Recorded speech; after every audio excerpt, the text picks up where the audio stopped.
ויחדו בחמדוני אוי מן קלו עמי ויחדו מסוני ורוצי סובוני לרוי מפוני מן כל השנויס ויחדו מסוני ורוצי סובוני לרוי מפוני מן כל השנויס ואין השתוני במצווה סכו ויבן מצווה סכו וקרמתוני מלכייני ולב היינו סכו ואין השתוני במצווה סכו ויבן מצווה Amoadim l'simcha, everyone.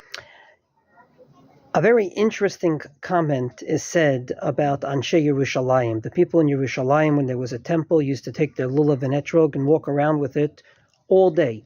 They would walk around with it to the extent, and anywhere they went, they had their lulav and their etrog in their hand. If they went to visit the sick, they had it in their hand. If they went to comfort the bereaved, they have it in their hand. Except for one thing. Says the Gemara that when they got in Aliya, they put it down.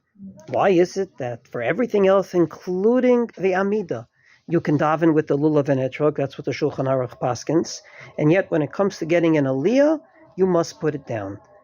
Says Rashi on that Gemara, the reason for that is because for an Aliya, you have an obligation to open the Torah, and you can't do that if you're holding a Lulav in your right hand and an Etrog in your left hand, as you're supposed to.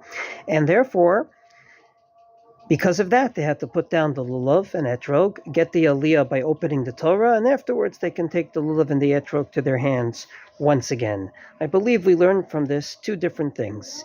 Number one, it seems rather clear that you have to hold the Lulav in your right hand and the Etrog in your left hand. It's a big challenge. How do we hold the sitter if both our hands are occupied? But that's the proper way to do it if possible.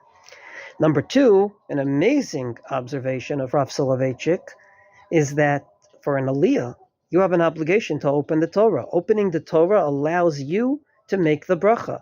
To that extent, Rav Soloveitchik said that if the Baal Korah opens the Torah for you, you're supposed to close it and then open it. And then each person does according to its minhag. Either you leave it open for the bracha and you turn your face away to the left, or you leave it closed. But you have an obligation to open the Torah before you get an Aliya.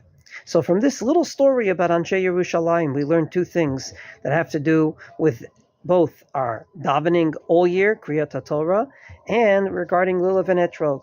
First and foremost, the proper way to hold it, and second of all, the obligation to put it down, because we have an obligation to open the Torah, which allows us to make the bracha on the Torah.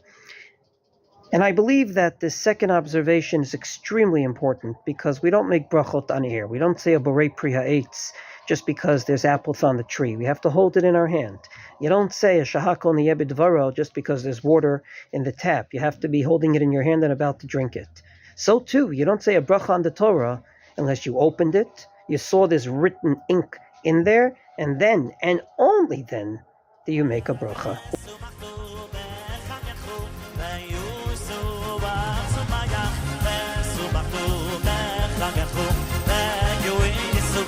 Sumagach,